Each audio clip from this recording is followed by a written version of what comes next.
Hi guys, welcome back to Fairies Tutorials.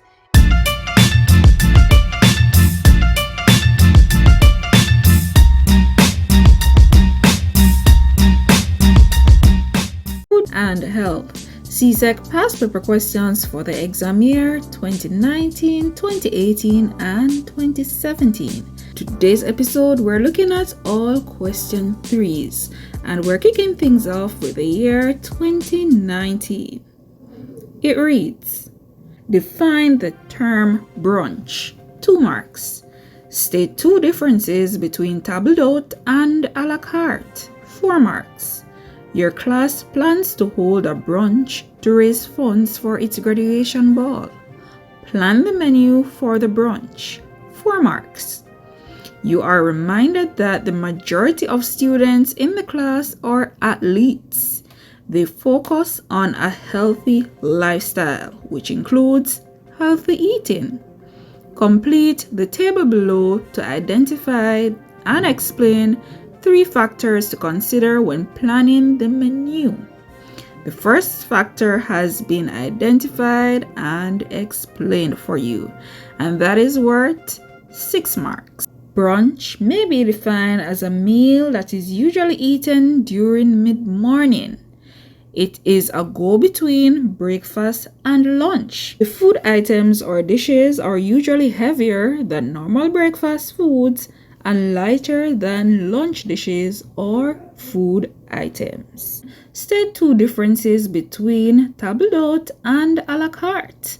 Now we have various differences here. We have about 5 and we'll look at each and then you'll choose the ones that you are comfortable with, right? Now, as it relates to a la carte, this type of menu includes a wider variety of courses that are individually priced. On the other hand, table d'hote menu consists only of a set number of courses offered for a set price. Second difference is, a la carte has a vast number of dishes under different categories and courses, while table d'hote only has a limited number of dishes, usually ranging from 2 to 4 dishes. Another difference, all courses are priced separately and customer can pay accordingly, and that is for a la carte. Now, as it relates to table d'hote, it has a set price, so the customer has to pay the full amount even if he doesn't consume all the dishes. Next difference for a la carte, food's wastage is higher since it consists of multiple choices, while for table d'hote, food wastage is less since it has a fixed number of courses. And finally, for a la carte, customer can enjoy a variety of courses according to his wishes and pay the bill accordingly. Whereas with table d'hote, the customer is limited to only the set courses and he has to pay the full amount even if he doesn't consume some of the dishes offered, right? And that is about 5 differences between a la carte and table d'hote. So stick with the ones that you're most comfortable with. Next question. Your class plans to hold a brunch to raise funds for its graduation ball. Plan the menu for the brunch. Now, just to think back to the definition of brunch, remember it is a meal that is eaten, it's a go-between breakfast and lunch, right? So we normally have it during mid-mornings. So you may find some items that would be on a breakfast menu and also some items that would be on a lunch menu. So a brunch is heavier than a breakfast, but is also lighter than a lunch, right? And this is the suggested menu. Now the menu reads: assorted fruit platter, escovitch fish fillets, festival or fried sweet plantains, steamed callaloo, and also orange juice.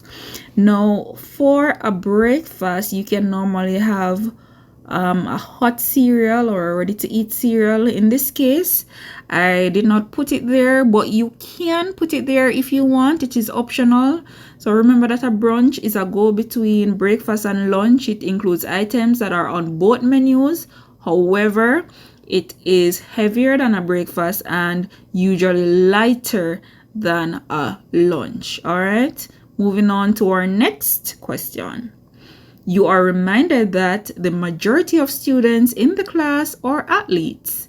They focus on a healthy lifestyle, which includes eating healthy. Complete the table below to identify and explain 3 factors to consider when planning the menu. The first factor has been identified and explained for you, and this is worth 6 marks, right? So where we have here highlighted in blue, guys, this one was already done on the paper, and it reads, food should have a low cholesterol content.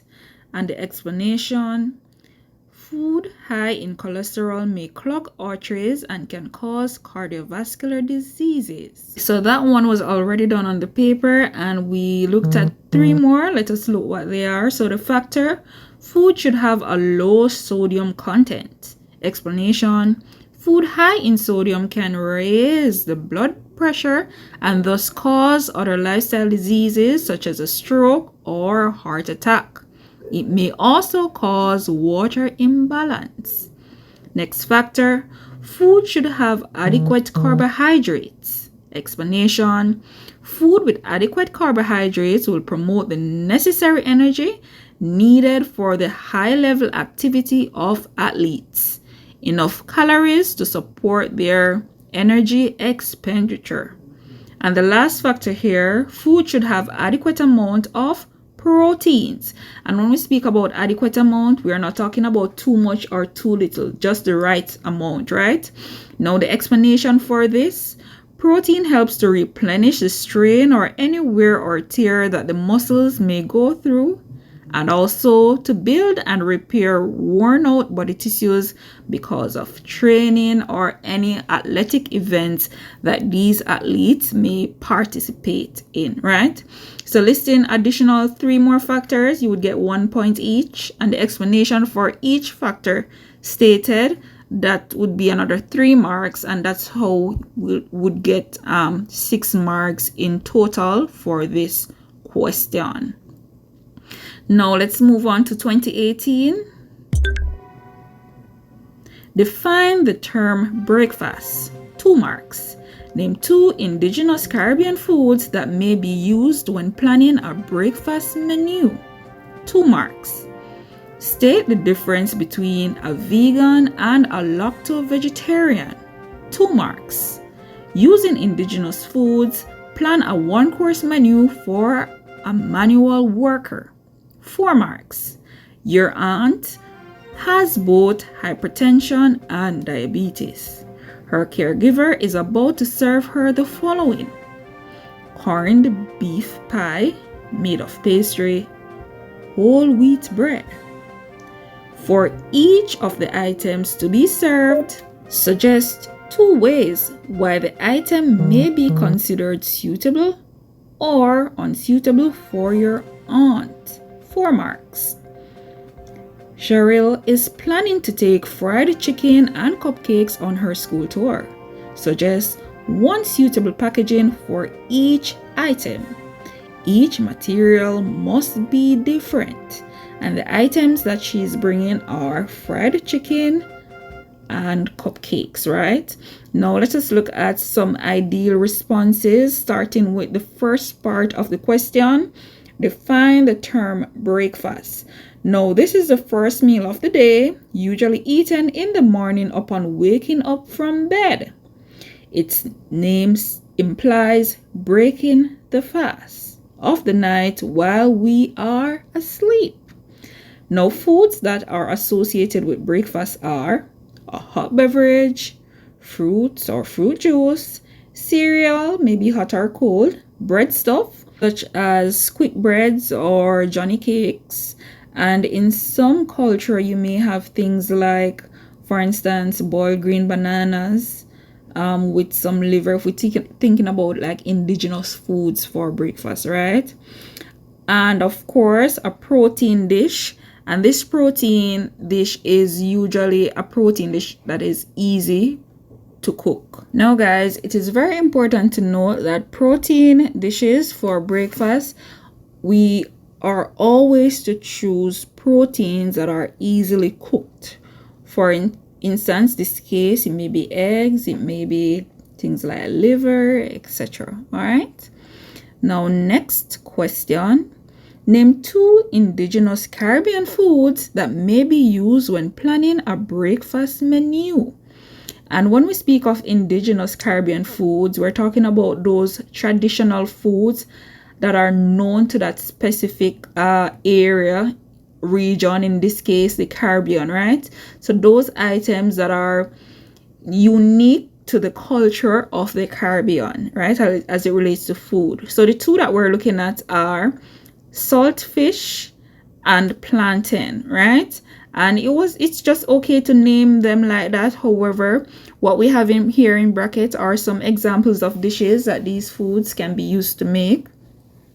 So for example, with saltfish, we have ackee saltfish, could have been saltfish fritters, callaloo and saltfish. And then for the plantain, we can have plantain porridge, fried sweet plantains, or it may even be fried pressed green plantains as well. Good. And I know you can name some others as well. Next question. State the difference between a vegan and a lacto-vegetarian. Now, a vegan is someone who avoids all animal and animal-derived products. So nothing from animals, no byproducts, nothing at all, right? These vegans are also known as strict vegetarians because they eat only vegetables. Good. On the other hand, a lacto-vegetarian, that name lacto coming from the word lactose, which means dairy, right? So you think about milk and milk products. So a lacto-vegetarian is someone who avoids animal flesh and eggs, but they do consume dairy products. So if you're in an exam and you get to plan a meal for a vegan, you know that the protein source would have to come from where? From the legumes group, right? So that's the beans, or it may be products that are made into meat like form, like the tofu, that soya bean may be processed to resemble meat like products. It may be veggie chunks, etc. So make sure when you're planning, if you get to plan for a vegan, their protein should come from the legumes food group, right? Or products, texturized vegetable products such as the tofu, veggie chunks, or veggie mints. Good. All right, let's continue. Using indigenous foods, plan a 1-course menu for a manual worker. So the menu that we created is curried goat, boiled yam slices, stir-fried carrots and cabbage, and also fruit punch, which is a drink that is always optional when you are planning a menu. It's a nice accessory to be named, but it doesn't necessarily have to be there, right? So your 1-course menu should consist of protein dish, your carbohydrate dish, and of course your yellow and green vegetables. And remember that a manual worker is an example like a construction worker, a farmer, etc., right? So they would need a heavy meal for lunch. A heavy meal, well, it didn't say for lunch, but they would need a heavy meal because they're using up so much energy. Now let's move on to our next question. Your aunt has both hypertension and diabetes. Her caregiver is about to serve her the following: corned beef pie made of pastry, whole wheat bread. For each of the items to be served, suggest 2 reasons why the item may be considered suitable or unsuitable for your aunt. 4 marks. Now, let us first look at the first item here, which is corned beef pie. Now, this item is not suitable because the pastry, which is the dough, contains high levels of saturated fats, which is not healthy for someone who has hypertension. Good.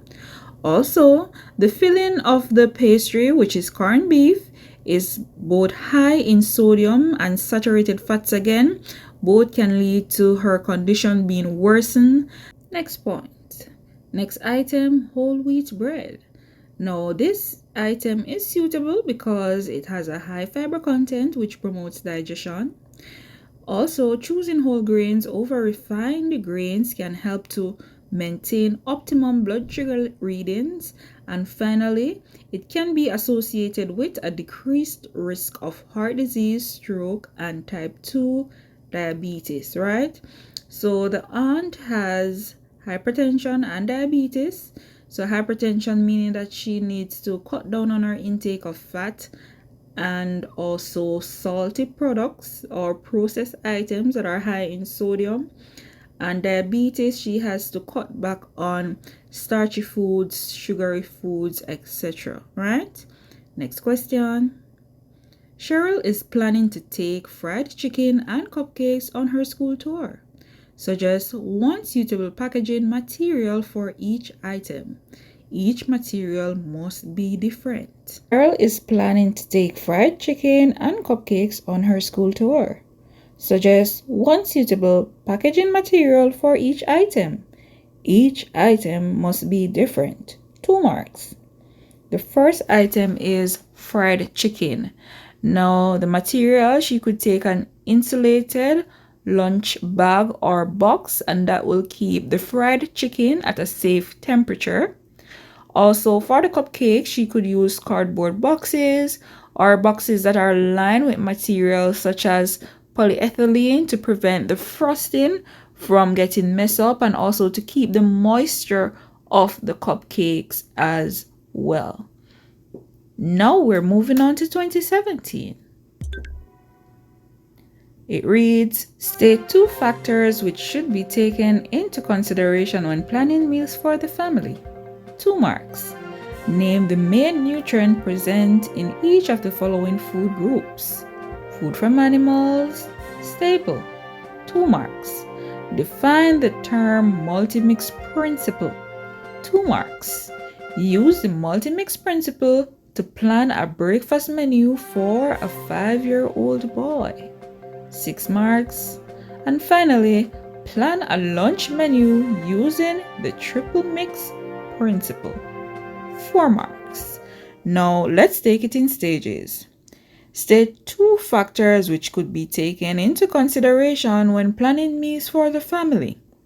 The 2 factors that we're looking are at health concerns and special dietary needs. Now, some people have special dietary needs and precautions that need to be taken in planning meals regarding the type of food to be taken or avoided.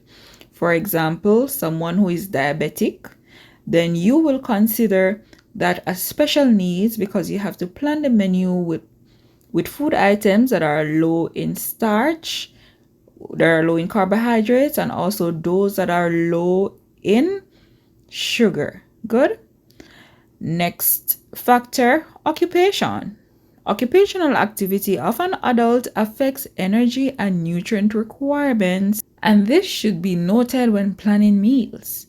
The more active a person, the more energy they will need. Good.